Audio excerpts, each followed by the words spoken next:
aniga ninkii salaad asagoo taagan la soo qabtay aan ahay idinka wax ma ogidin masaajidkan weyn isbahaysiga janaasadii allah u raxmade cabdirasaaq xaaji xuseen janaasadiis anagoo taagan aqlootiga la soo qabtay janaasadii lagu jiro war maxaa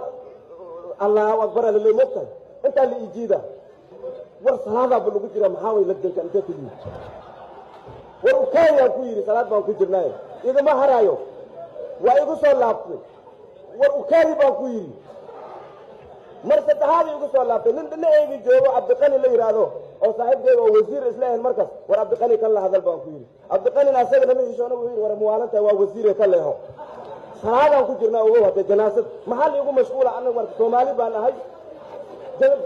janaasadii salaadan ku fakan waay warnamiyo intaan joogna hadda sheega bal